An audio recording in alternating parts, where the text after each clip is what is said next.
आज हमारे पड़ोसी देश बांग्लादेश में सड़कों पर सिर्फ भीड़ नहीं है बल्कि गुस्सा, दर्द और एक नया नैरेटिव भी पैदा हो रहा है। सोशल मीडिया पर जेनजी का गुस्सा, हाथों में पालकाच नारे जो सीधे भारत पर इल्जाम लगा रहे हैं और सवाल जो पूरी साउथ एशिया की पॉलिटिक्स को हिला रहे हैं। क्या सच में इंडिया बांग्लादेश के इंटरनल मैटर्स में इंटरफेयर कर रहे हैं या फिर ये सिर्फ पॉलिटिकल मैनिपुलेशन और अफवाहों का नतीजा है? एक यूथ लीडर की मौत का गुस्सा कैसे एंटी इंडिया प्रोटेस्ट में बदल गया? और सबसे बड़ा सवाल, क्या ये सिर्फ प्रोटेस्ट है या दोनों देशों के बीच रिश्तों के लिए एक खतरनाक सिग्नल? इस पूरे वीडियो में हम facts, background, politics, youth mindset और ग्राउंड रियलिटी को डिटेल में समझेंगे, बिना भटकाए, बिना एक्सैग्रेशन के, ताकि आप खुद डिसाइड कर सकें कि असल सच क्या है। नमस्कार दोस्तों, आप देख रहे हैं इंडिया टॉक्स डेली। अगर आप चाहते हैं कि पूरी दुनिया की हर ट्रेंडिंग खबर सिर्फ 10 मिनट में,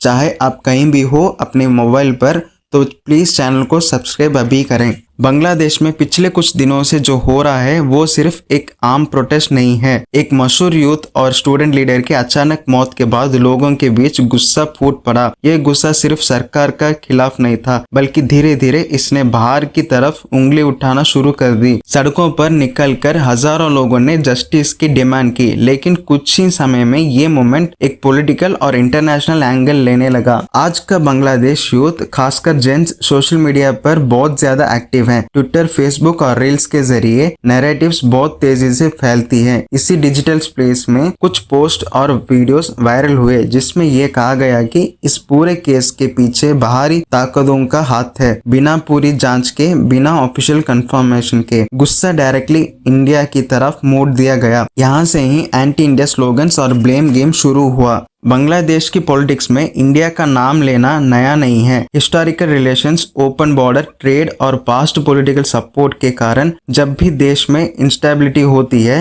इंडिया को आसानी से टारगेट बना दिया जाता है। इस बार भी कुछ प्रोटेस्ट ग्रुप्स ने ये कहना शुरू कर दिया कि इंडिया बांग्लादेश की पॉलिटिक्स को कंट्रोल करता है। यूथ लीडर की मौत के बाद ये इल्जाम और तेज हो गया, चाहे इसके पीछे कोई सॉलिड प्रूफ सामने ना आया हो। बांग्लादेश के कई लोग मानते हैं कि पिछली सरकार इंडिया के ज्यादा करीब थी, इस वजह से एक सेक्शन के अंदर पहले से ही रिसेंटमेंट मौजूद था। जब सरकार बदली और पॉलिटिकल पावर शिफ्ट हुआ तो पुरानी नजरगी दोबारा सरफेस पर आ गई। प्रोटेस्ट के दौरान इसी फ्रस्ट्रेशन को इंडिया के खिलाफ स्लोगन्स में बदल दिया गया, जिससे ग्राउंड रियलिटी और इमोशनल आउटबर्स्ट मिक्स हो गया। ये बहुत जरूरी बात है कि समझना कि सड़क पर हो रहे प्रोटेस्ट पूरे देश की आवाज नहीं होते। बांग्लादेश का एक बड़ा हिस्सा अभी भी इंडिया के साथ नॉर्मल और पीसफुल रिलेशन चाहता है। ट्रेड, एजुकेशन, मेडिकल ट्रीटमेंट और डेली बॉर्डर मूवमेंट पर बहुत से लोग डिपेंड करते हैं। इसलिए जो एंटी इंडिया स्लोगन सुनाई दे रहे हैं वो ज्यादातर